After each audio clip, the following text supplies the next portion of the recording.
Well, hello everybody, and this is Auntie, and I am here to do my review of Married at First Sight, Season 19, Episode 6, Home Sweet Home. If you want all the details, all the scoops, and a thorough review, you have come to the right place. Let's get started, shall we? Oh, yes, we shall.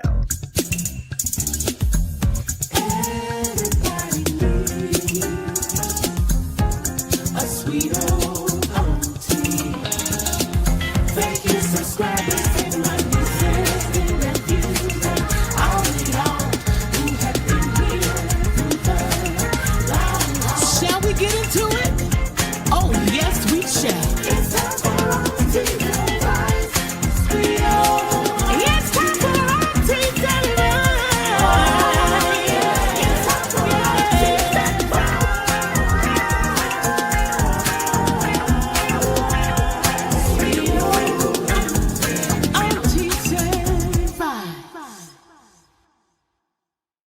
Welcome back, everybody. If this is your first time being here, please like, comment, and subscribe to the channel.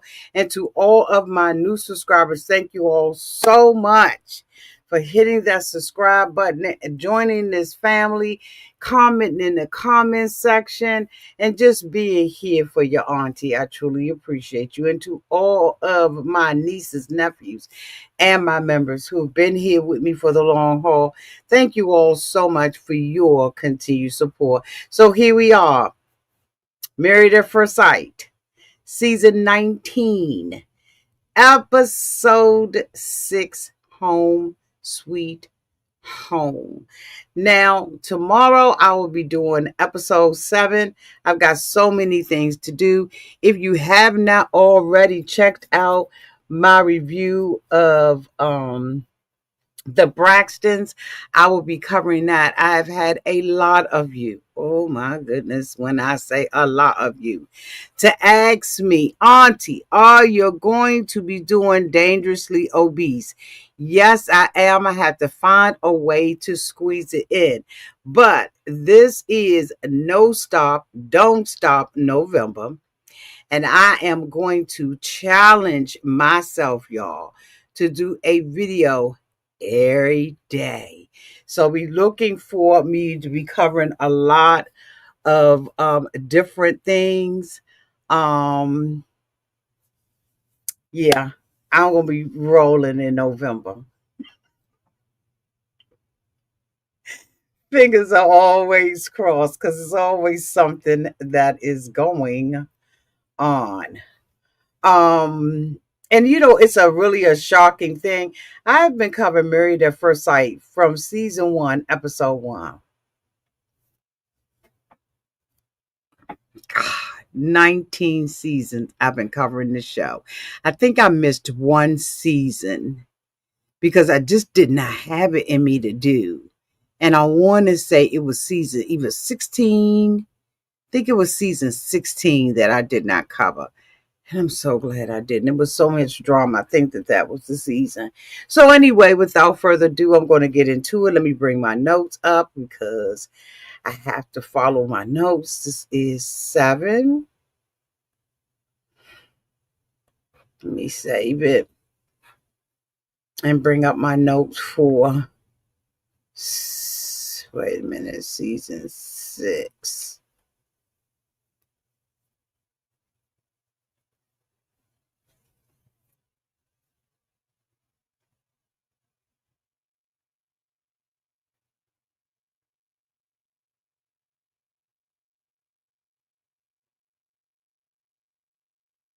Just 1 second, y'all. Let me pull up the right one. For some reason, I got season 6 on both of them, but I know I'm wrong.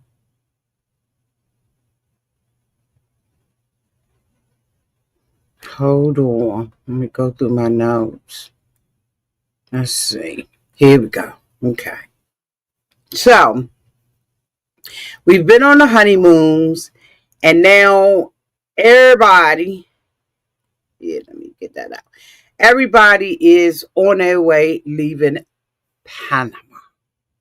They're looking forward to being home in their apartments. Of course, we all know that Married at First Sight always gives them a lodging place for a couple of weeks.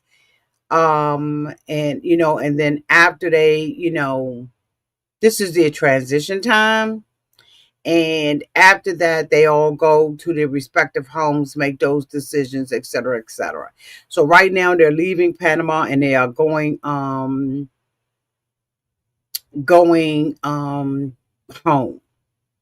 They all have apartments. Pat and Rhonda are talking to one another and they're saying that they have a safe word. And that safe word is pineapple. And I guess that's when they have conflicts. And, maybe Rhonda has had one too many glasses. So we're making the adjustment of being at home right now in episode 6. So let me bring up their pictures. So as we are talking about it, it will give you a guide on where we are in case you want to fast forward through it and you don't want to watch some couples. You can just watch the ones, know which ones that we're talking about in this particular segment by having the pictures up. So we're at Will and Brittany. So Brittany and Will are at their apartment and Brittany is like, do you have a prefer on what side of the bed you like to sleep on? Now, that may seem like a small thing, but that's a huge issue in relationships. Okay. And so Will said, I normally pick that side. And then, he was like, but then you push all my stuff over. So I'll just pick that side. Um, Will is like, maybe it makes more sense for me to get that side since Brittany says that, maybe I should pick this side of the bed, which is closer to the bathroom, because she says she typically uses the restroom a lot through the middle of the night. And Will is like, okay, I like it. Can we just agree? So Brittany is, I'm sorry, y'all, one minute. So Brittany is saying, I like that. Can we just agree that Panama never happened? Because she says that it was a nightmare. And so Will is like, no, we had some good moments together with one another. And Brittany, being a perpetual pessimistic individual, says it's okay. But we had some not so good moments too.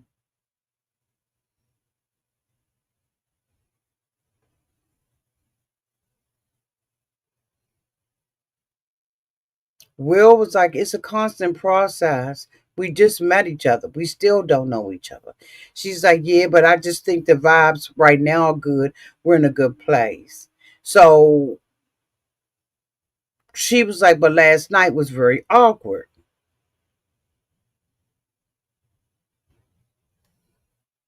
She says, last night was bad, but we had an opportunity to talk about it, clarify some things, and understand where we're coming from. And Will said, I didn't mean for it to feel like a rejection. I am attracted to you, Brittany, and I do want to be there. I want to be here. So, so Brittany was like, it's just not what I needed to hear. Now, we all know what they're talking about. They're talking about intimacy yet again. She says, I felt different last night and that was tough for me. And Will was like, okay, I get it. She was like, I guess I just still need to hear that. If I'm being honest, he's been super affectionate. He gives me compliments. But because of a lot of my past insecurities from previous relationships, sometimes I don't feel deserving. It's like he's just saying it, but I'm learning he's still here.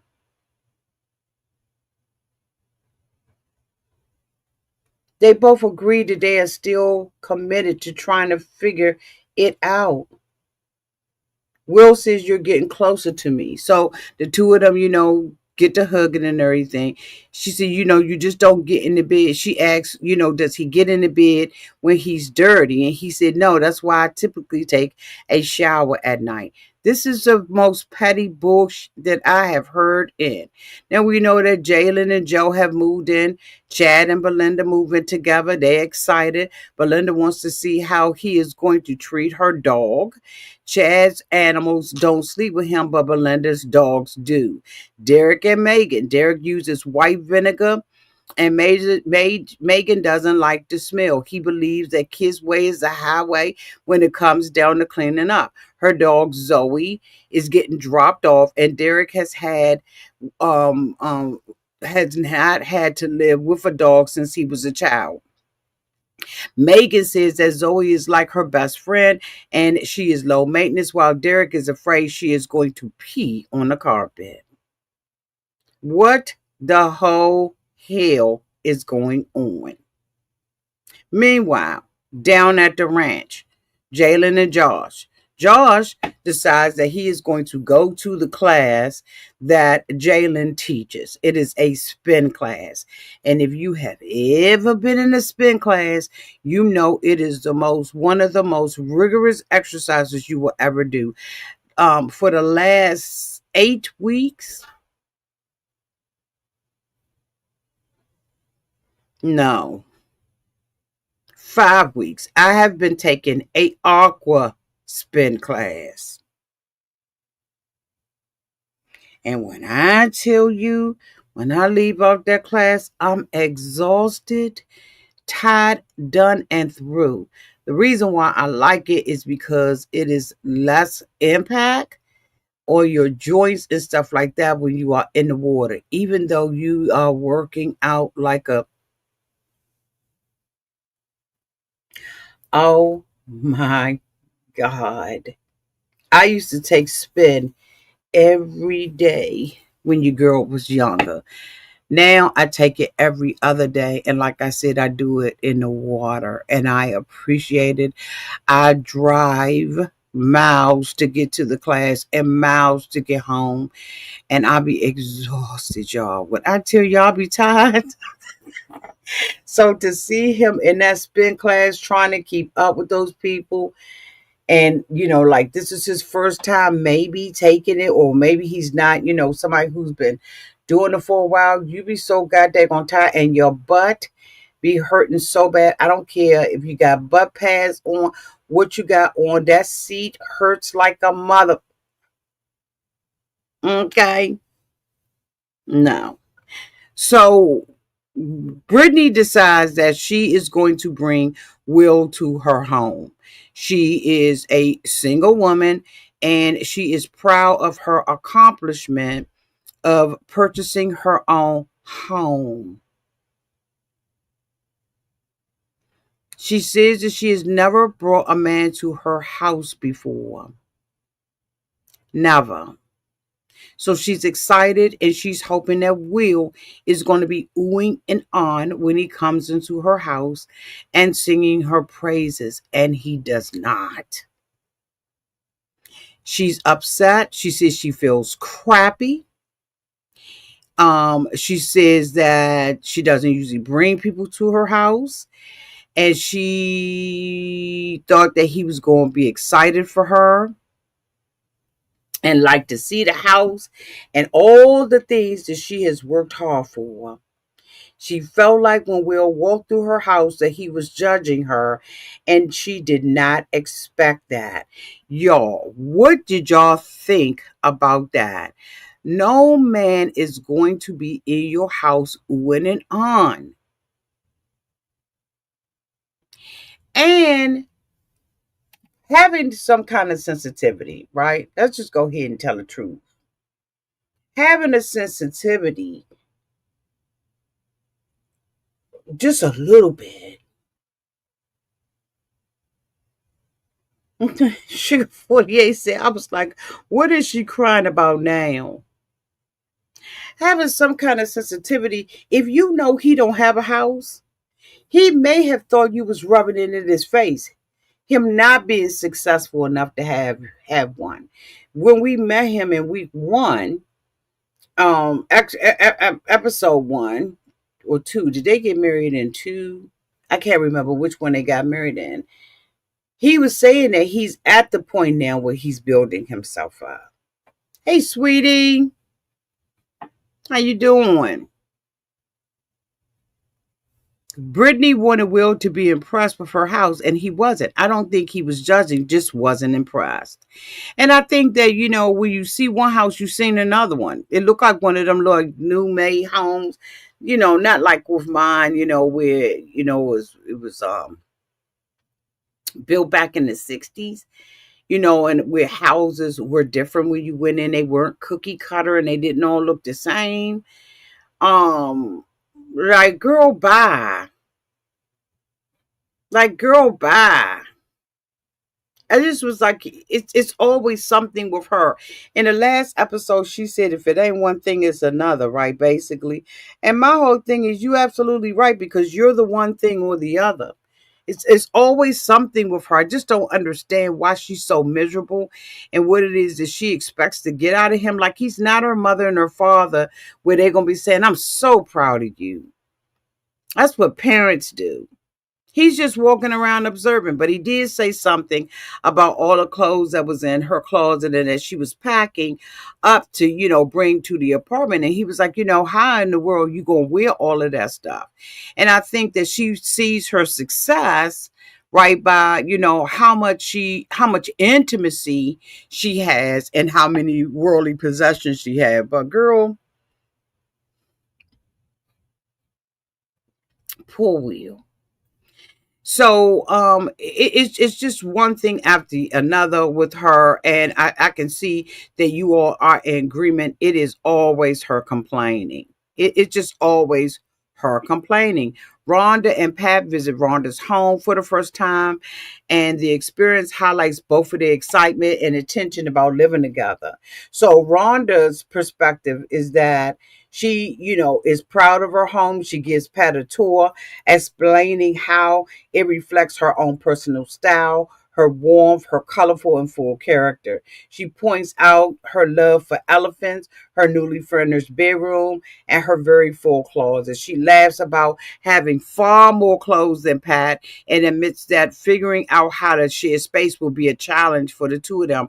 Rhonda feels comfortable and happy in her home, describing it as a true reflection of who she is. But Pat's perspective is that he is careful to let Rhonda share her story. Because remember, she just about cussed him out over drinks when they were in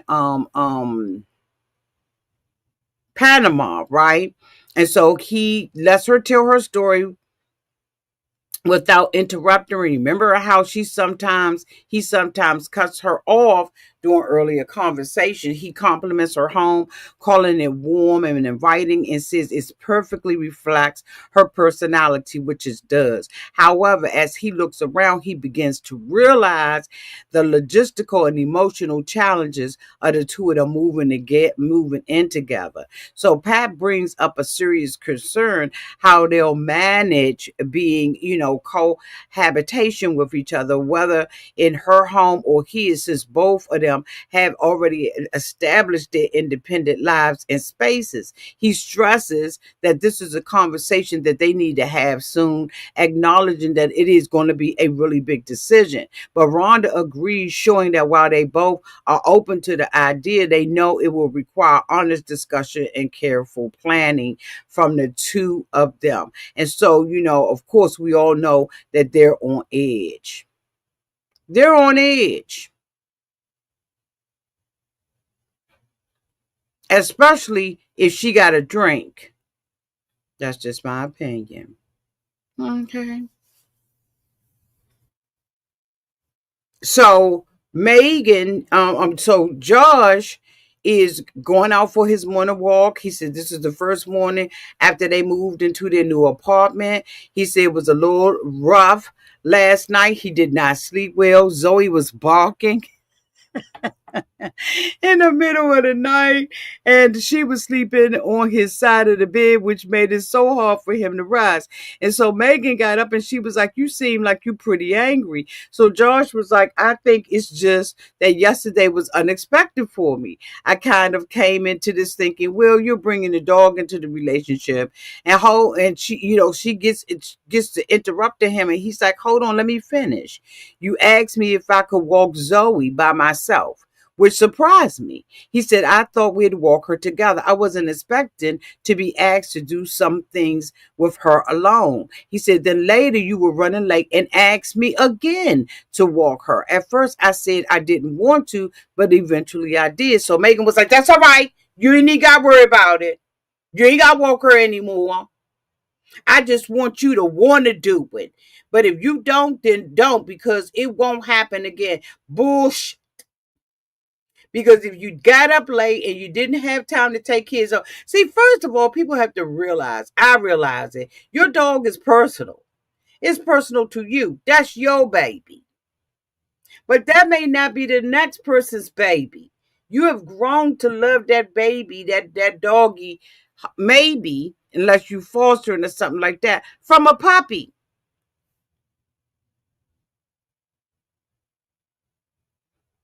From a puppy.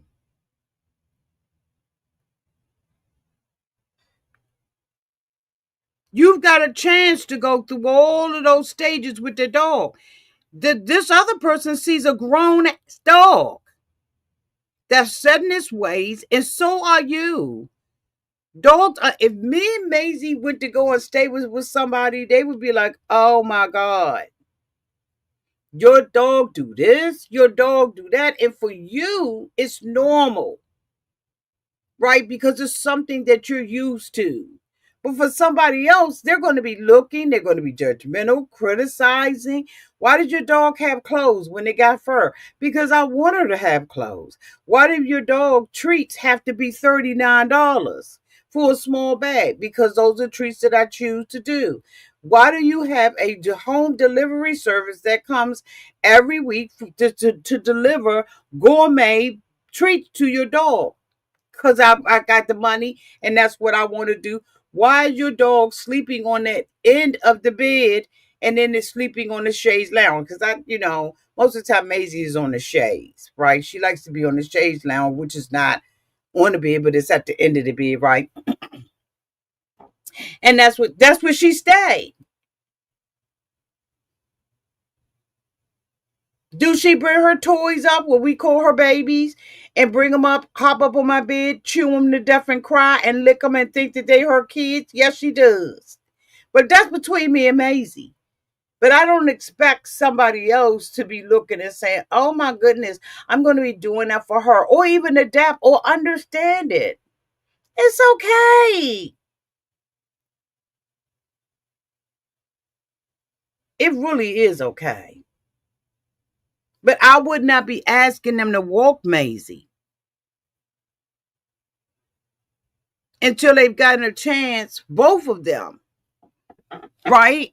And to get to know each other. That's how dogs are. You got to get, dogs are like kids. Maisie's my kid. And I know she's extremely spoiled. Okay. Okay.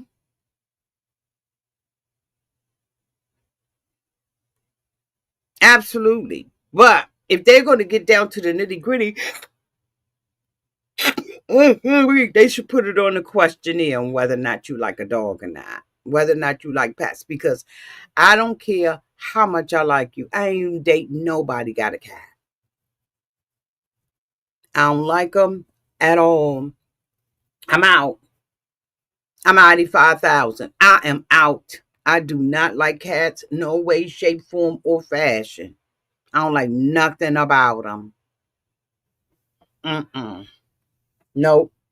I don't like nothing about. So she's screaming, you ain't got to worry about it. You ain't got to walk them anymore. So Josh was like, look, this is new territory for me. I haven't dated anybody with a dog before. I haven't even had a pet in a long time. So she was like, wait a minute. I can hear you. Hold on. So George was like, I didn't know it was going to be like this. Maybe my expectations weren't at the right level. When I found out you had a dog, I thought, okay, that's totally cool. Then I found out Zoe sleeps in the bed, and I realized that that was a non-negotiable. I accepted that, and I'm okay with it. But I feel like I've been compromising a lot. So Megan was like, wait a minute, what the do you mean you've been compromising a lot? I've been compromising too. I just feel like you act like you're the only one compromising on everything. So George was like, give me some examples. So Megan was like, the cleaning thing. You may not think it's a big deal, but it is. It's a big compromise for me to say, okay, with you using different cleaning products, more natural ones, not what I normally use. So Josh was like, I'm just saying, I've been pretty flexible about all this. I don't complain about the dog sleeping in the bed or anything else. And so Megan was like, yeah, but you're going to use that against me, and that's BS. I'm actually really pissed off right now that you've thrown this in my face. So Josh was like, come on. So Megan, closed herself up in the bathroom and everything.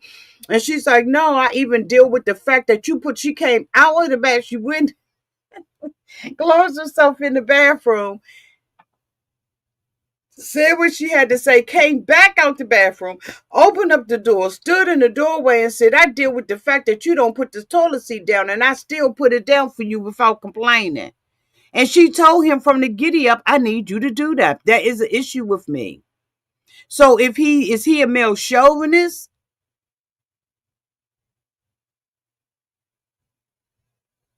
So then he gonna have the nerve to say Megan gets very defensive and reacts pretty emotionally sometimes.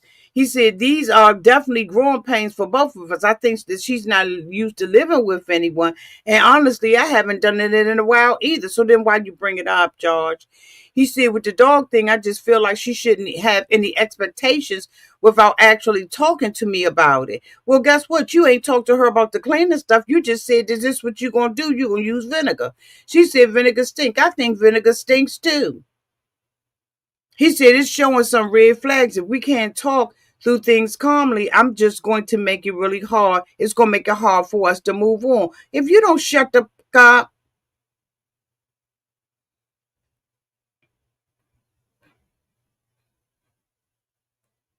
it's his way or the highway, in my opinion. So he was like, hey, Megan, Megan was like, what? He was like, how about we just start over? I think we both just had different expectations, especially around Zoe. I'm okay with walking her sometimes and helping out, but maybe I had the wrong expectation. Maybe it's more normal when a partner brings a dog into the relationship that becomes more shared. But with the dog sleeping in the bed, that's something I don't normally do. I wasn't like that. Are you okay with this?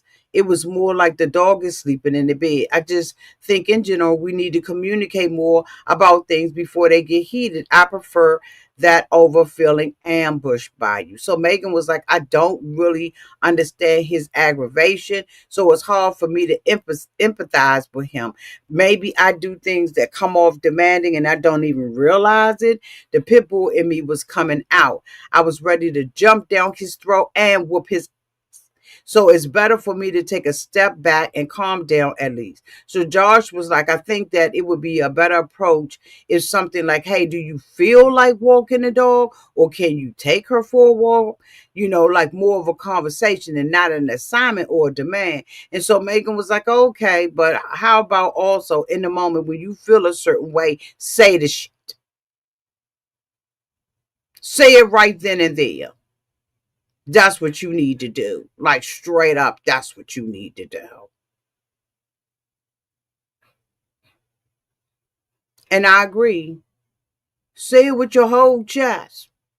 So Megan and George and Dr. Calvin comes over. So Dr. Calvin comes over and was asking about the dog and was like, does the dog sleep in the bed with you?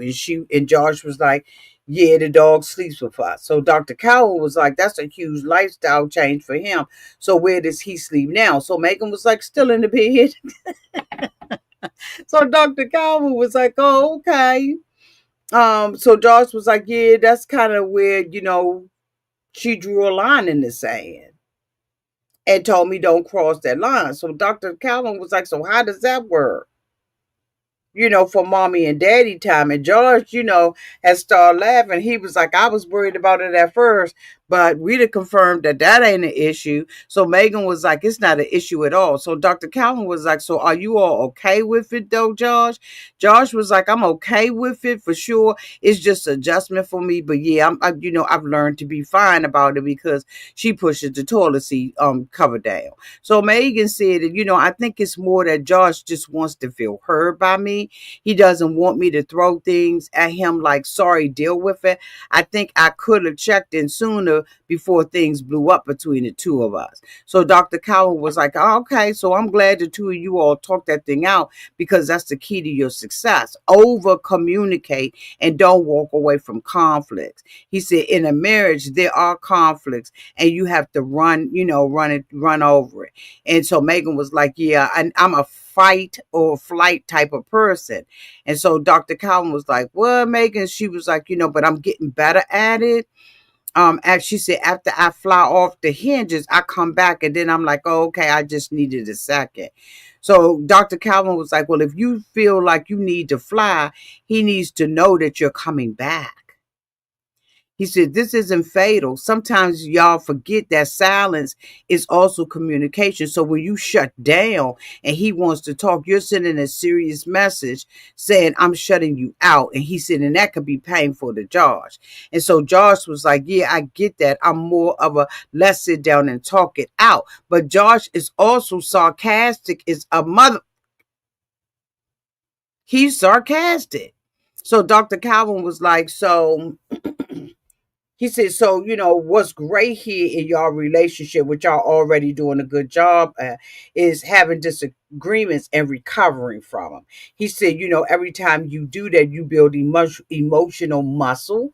So he said, so y'all just tell me, what do you really appreciate about each other and what makes you want more of from the other person? So Josh was like, I respect her work ethic. She's really a hard worker and I love her sense of humor.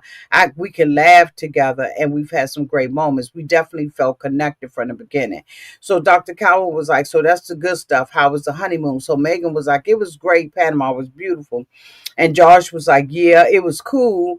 There were a few bumps, though, some emotional moments where things got heated. But afterwards, he said that he really felt closer and like they were still on the same page. So Dr. Calvin was like, well, God, you know what, Josh, that's progress. So he said, what are the things that y'all still need to work on?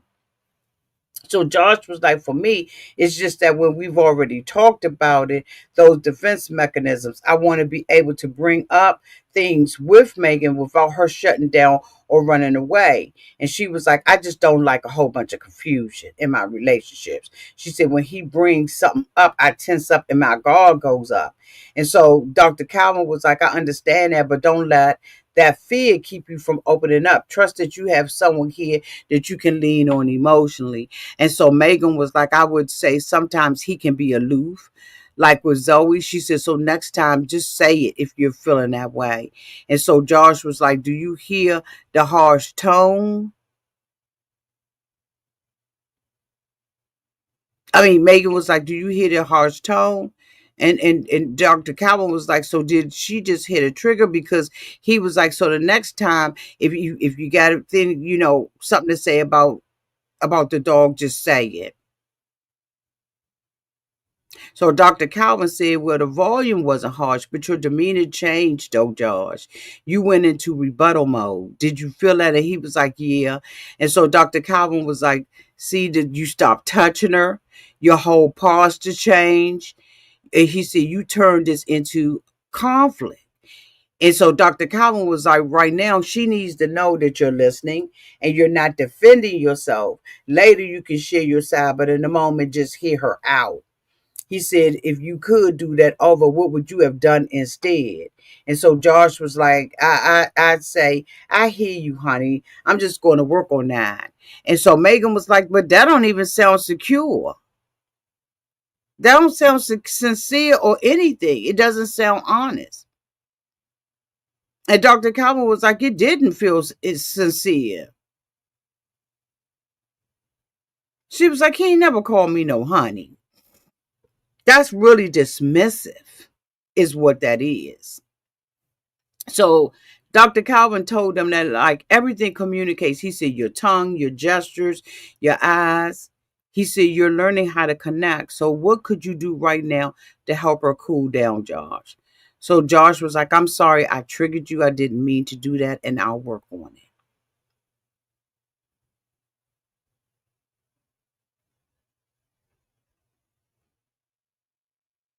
I don't know.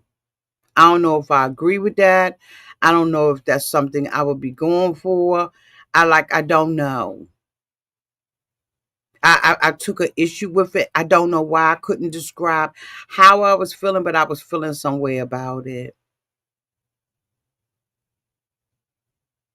Doctor, when he went to go and put his hand and stuff like that, like I just was like, what is this?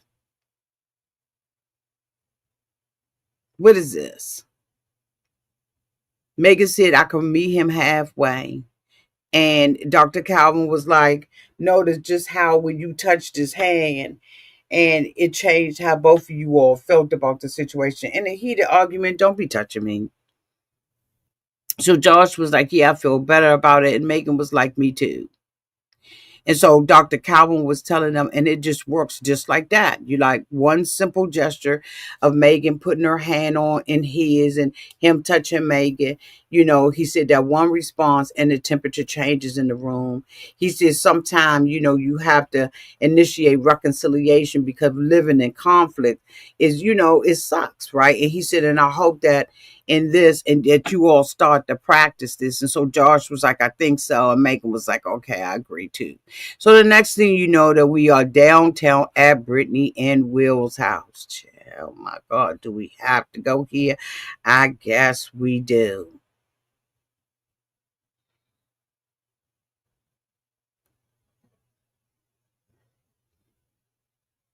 I just was like, do we have to go to their house?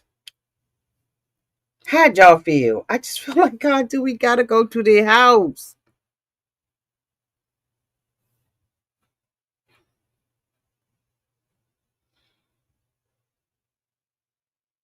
Yes.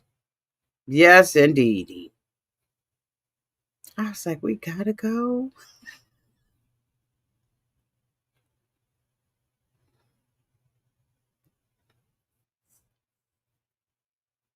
So it's Brittany, Dr. Calvin, and Will. Dr. Calvin comes in. Brittany's like, there's been some ups and downs. I'm just like, oh my God. Oh my God. So Brittany is like, oh my God, like, yeah, like so many difficulties. She said, it's just, we've had good moments, but one of the major issues we're having is that I'm a very expressive person.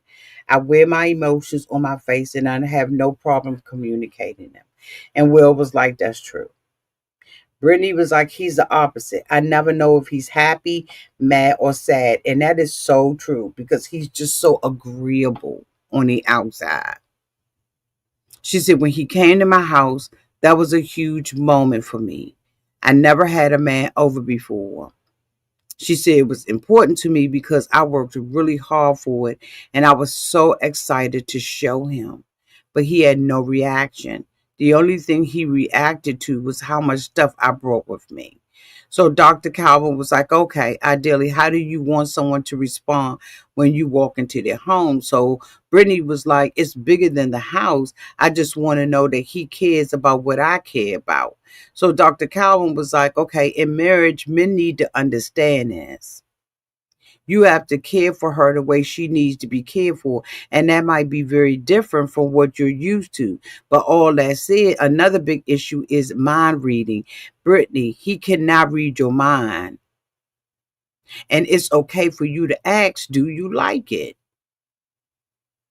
And so Brittany was like, but I literally tell myself, don't say anything because I don't want him to think there's always something wrong. He already thinks there's always something wrong because that's how we thinking. That's how we thinking. She said, I don't want to be a negative person. Too late. She says, but I also don't want no reaction at all. It's like I can't win. So Will was like, I don't really know where I stand with you sometimes. I know there are things that I've done that bother you, but when I ask, I don't get an answer. So Dr. Calvin was like, and I think what she's saying is, if something about her annoys you, tell her. She can handle it. Am I right, Brittany? So Brittany was like, exactly. She a bald-faced lie because he told her in the bed that he didn't want to be intimate with her, and she has not handled it since then. Brittany says, I'm tougher than you think. No, we're all watching, Brittany. You're not tough. You're not tough.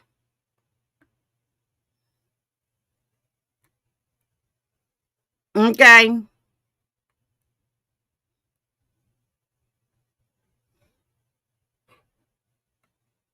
We all got the same sentiments. So Dr. Calvin was like, all right, then, is there something that's bothering you? So we'll see. The last time we had a conversation like this, it didn't go well. So Dr. Calvin was like, oh, okay, so let's do it now. I'm here to mediate. Will said, okay, all right, since you're here to mediate, let's go. We had a really good day recently.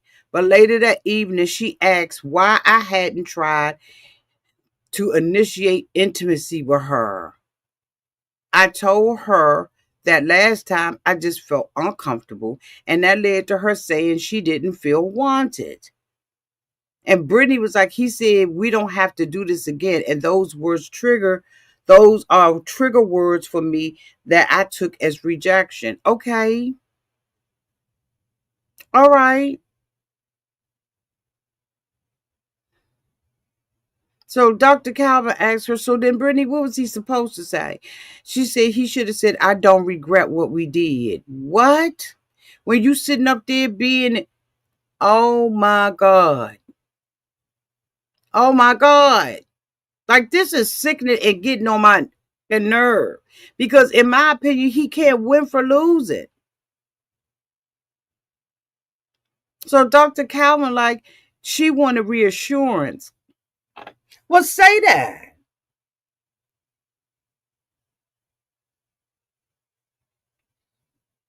Absolutely, Beverly. I was getting ready to say that. She thinks that sex and intimacy is love, and they're not the same because, can I just be honest? We can do the do, and that don't mean I got to have no feelings for you.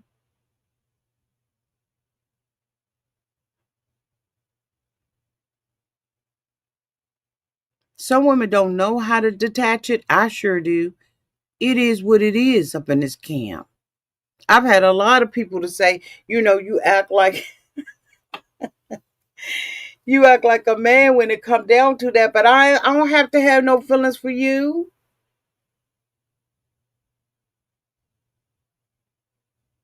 This is what this is. Okay.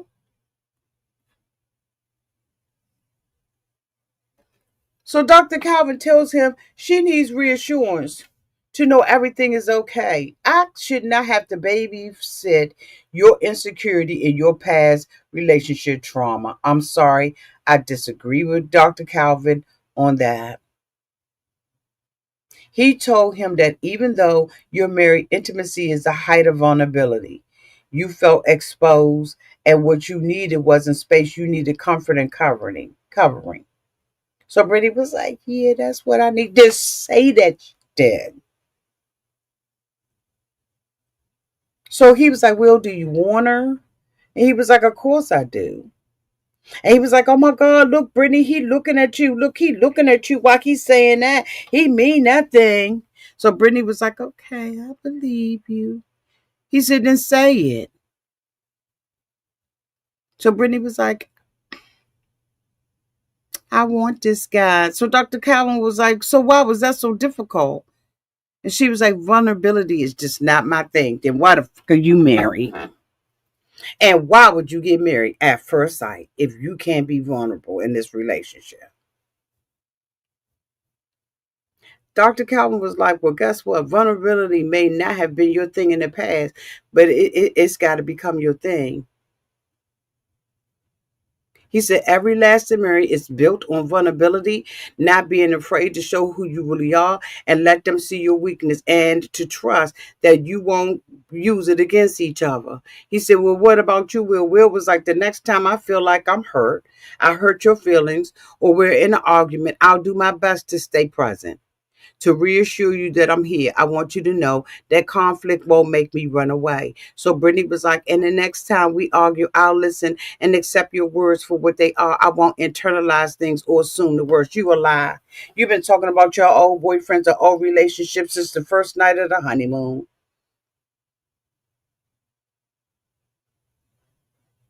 Stop. So Dr. Calvin ended this session with, vulnerability is a hard thing. When it's practiced, it becomes one of the most satisfying parts of a marriage. The next couple that we are going to get ready and talk about, Hunty, is who? Our favorite girl, Rhonda and Pat.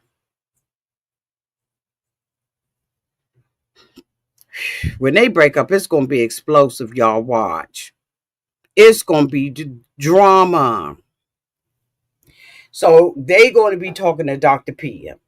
So Pat said we had connections that we noticed right away, but we've had some challenges and some bumps in the road.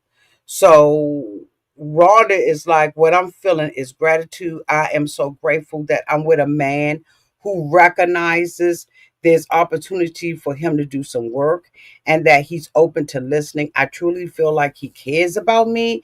He cares about us, and we're both willing to do what it takes to make this work.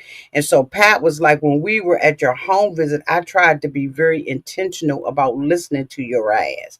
He said, I felt like I did that pretty well, but I'm not going to jump to something else because I think it's important we talk about it. He said, so here's an example. Just tonight, sitting on the couch, I was sharing about this awesome, very established mountain biking group. And instead of being curious, okay, is what Ron is saying.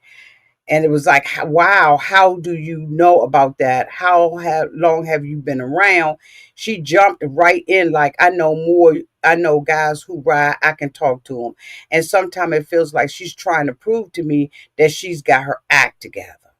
So Dr. Pibb was like, okay, Rhonda, let me pause you and have you refrain from that because I'm hearing a lot of you in experience, which she does. So when Pat, when she talked about the biking group and Pat said something, she jumped down his freaking throat because she feels like, okay, well, why ain't you so excited? Men don't show excitement and stuff like that all the time. So Rhonda was like, I don't feel heard. I feel like instead I'm feeling like I'm sharing something that could enhance something he's passionate about, like mountain biking. And then I feel dismissed, like what I say doesn't land. So Dr. Peel was like, oh, okay, Pat, what are you feeling in this moment as she's telling you this? He said, right now, I'm just trying to be open and take this bullshit in. So Dr. Peer was like, I'm going to stop you there. That sounds like a political response. What do you feel in this moment? And Rhonda like, yeah, that's it exactly. So Pat was like, the word that comes to mind, though it's probably too strong, is attacked. But I also know Rhonda's very direct, and I've dealt with directness before.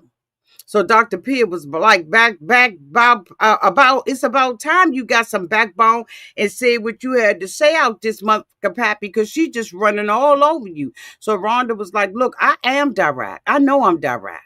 And I also know that I'm a people pleaser. I think that something I might say make someone feel bad. So I usually just keep it to myself.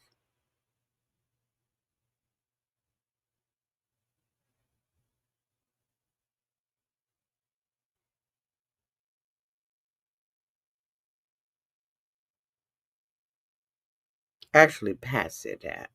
So Dr. Peer was like, she wants you, Pat, to be able to come to her with your concerns.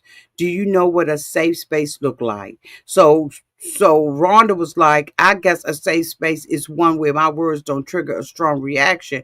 When it happens, I feel unsafe. So I mean, Pat said that. So Dr. Pierre was like, so Pat said, I guess a safe space is where my words don't trigger a strong reaction from Miss Rhonda. When it happens, I feel unsafe. So Dr. Pierre was like, have you experienced strong reactions from her? And Pat was like, yeah. He said Rhonda is a boisterous person. She reacts with a lot of energy, and most of the time is positive. But there have been times where it felt negative. She can be very direct, and that can come across as elevated. And Dr. Pierre was like, oh, hell, your body language didn't change, Rhonda. What are you feeling right now? And she was like, I think what he said made me feel defensive. So Dr. Pierre was like, what? So you felt defensive? And she was like, yeah, absolutely. I felt like I need to protect myself.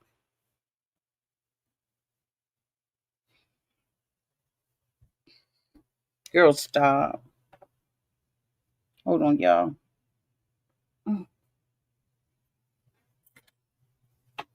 Rhonda, stop. So Dr. Pierre was like, because it's like, if he say something now, she feel unprotected. Now she feel unsafe. So Dr. Pierre was like, what part of that, what part of what is fear is? That's when he opens up.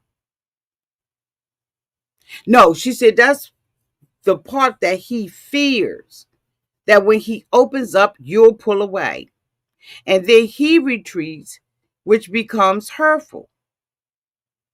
So Rhonda was like, it's hurtful for me right now. She was like, can you share what feels hurtful about what he just said? Yeah. It's like we've gone past where we started. I came into this being told my energy and passion were a good thing, but not your disrespect, though. Rhonda, not your disrespect. Not your disrespect.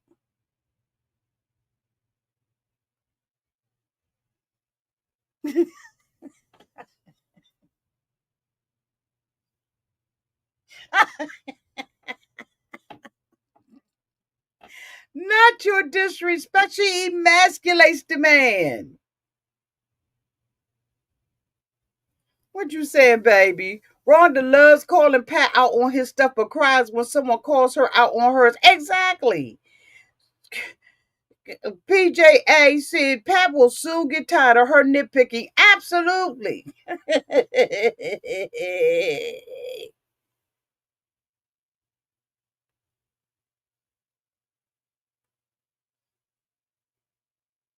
Yes.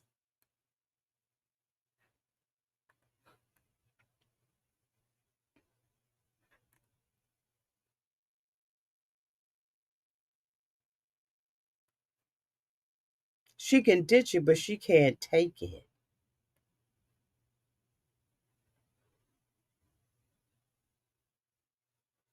She said,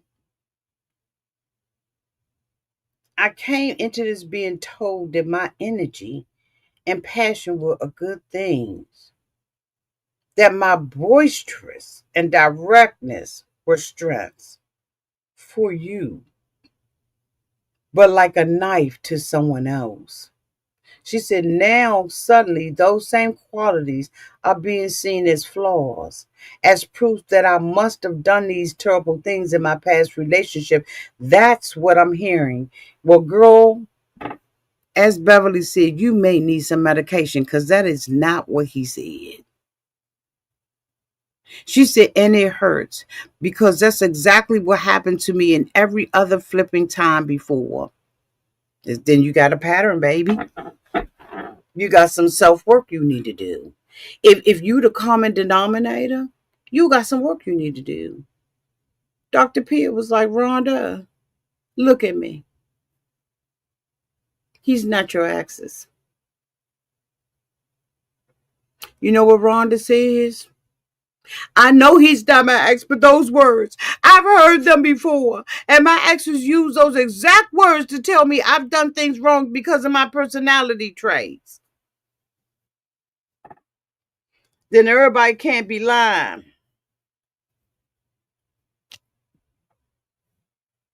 Dr. Pierce said, so Pat, is that accurate?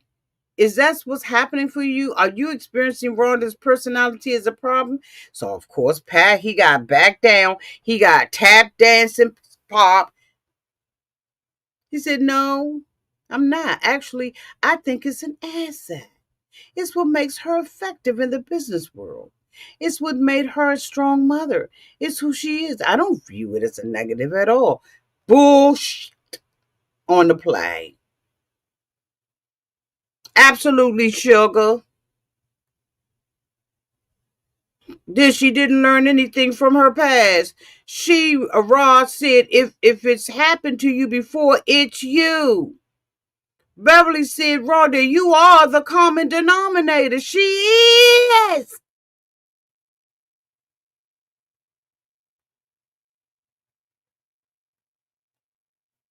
It's you.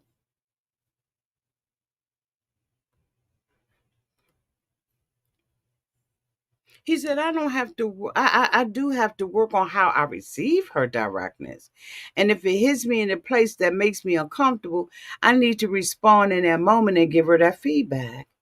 That's not natural for me. He said, but I want to learn. I want to evolve.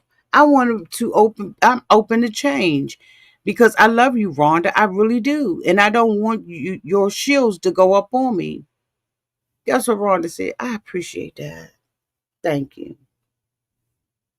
Dr. P said, Rhonda, I am so curious about something. Can you believe him when he says he doesn't view those things as flaws but as assets in you?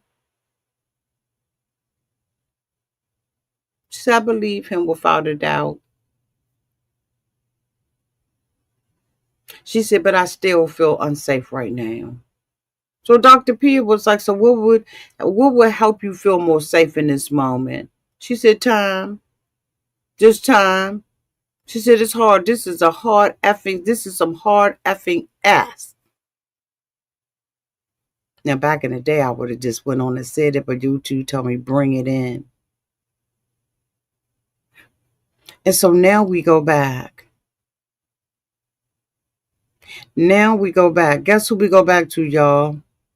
Will and Brittany. I'm tired.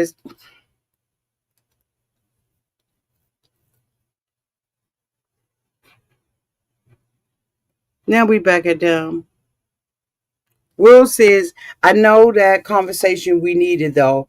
Like, I know it's not going to be easy for me to come out of my comfort zone, but every effort that I do show, I want it to mean something. So Brittany was like, it will. I appreciate it. So Will was like, it's not going to happen overnight, but not suddenly going to become the most expressive guy, but I am going to try. And so Brittany was like, I don't expect perfection out of you. Yes, you do. She says, I'm not going to do flip flops because you bring me pizza one day, but I will try my voice of excitement and knowledge to effort.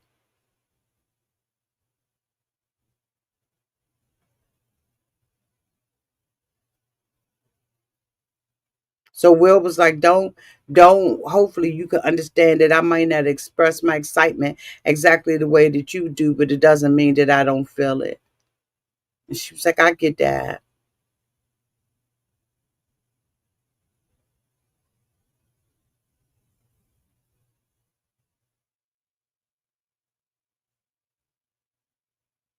So Brittany was like, I notice, Will, when you look at me, when you say things to me, you really look at me, and I notice that, and I appreciate that so much. You like me? I was like, this is ridiculous. The reassurance that this grown woman wants. Do you like me? You like me too.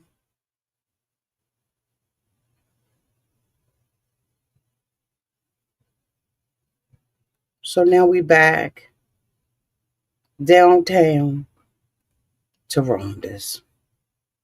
Rhonda is moping because Rhonda did not get what she wanted to get from Dr. Pia. She thought that Dr. Pia was going to co sign on her bullshit. So she's in the house with Pat, and she decides, I'm going to go walk the dogs. When she gets outside, she like, I am so exhausted. I feel like Pat is so afraid to be open and honest because of his past relationships.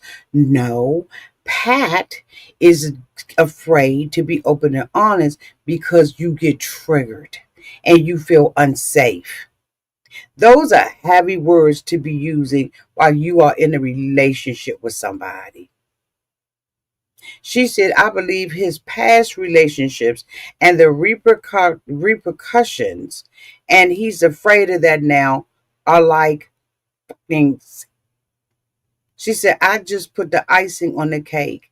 Like, now because I'm trying to process and I'm triggered, he's going to respond to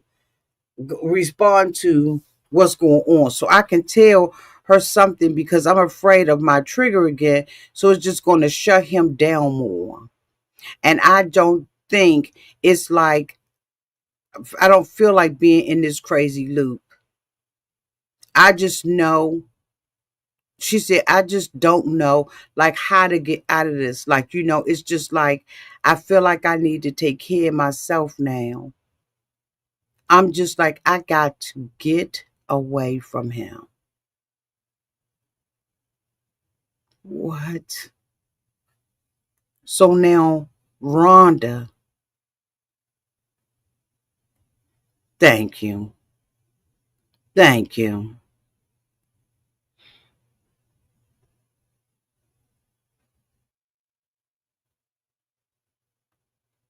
Now, Rhonda's a victim.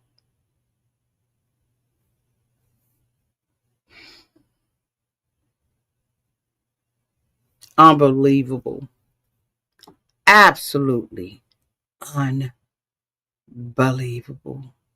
Y'all, that is the end of my review of Married at First Sight, Season 19, Episode 6, Home Sweet Home. I am hoping that you all are liking these reviews enough to share this video. And at the end and the conclusion of this video, to come back in the comment section, slide over and hit that hype button.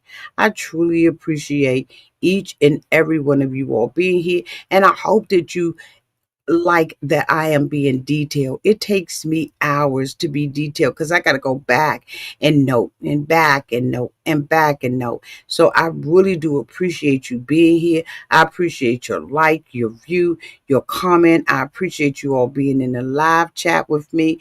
I really, truly, really, really do. What in the crap is that? I feel like something was on my daggone back, child. Thank you all so much for being here. I really do appreciate it. Thank you, Beverly. Thank you so much. So tomorrow I will be back with Married at First Sight Season 19, Episode 7. I was so tired, y'all. I was just so tired. And I got a lot going on. So yeah, but I appreciate it. Don't forget that I will be doing the Braxtons. I went back and watched that today. I've taken notes on that. Y'all, when I say I be taking notes, if y'all see how many notes I be taking, it's unbelievable, right? Because I be trying to get word for word on these, okay? So when we got to go back, I got those notes. I truly do appreciate you all. Love you so much. You need details with these folks. Okay, Sugar 48. Thank you so much, Gwen. I love you too, sweetie. Like your dress. Y'all be good, Raydella. Thank you for all you do. I had you working today. You're gonna be working for the month of November, okay? I can tell you that now because I got a bunch of stuff that I need to be doing. Okay, y'all, please give Ray Della a hand and a little heart, some kind of show her some love for all that she does for the channel. And she does it unselfishly. Like I truly appreciate her and could not do this without her. Anyway, I love y'all. I'm going to bed. It's 10:36 and I got to be up at 4. Love y'all. Bye.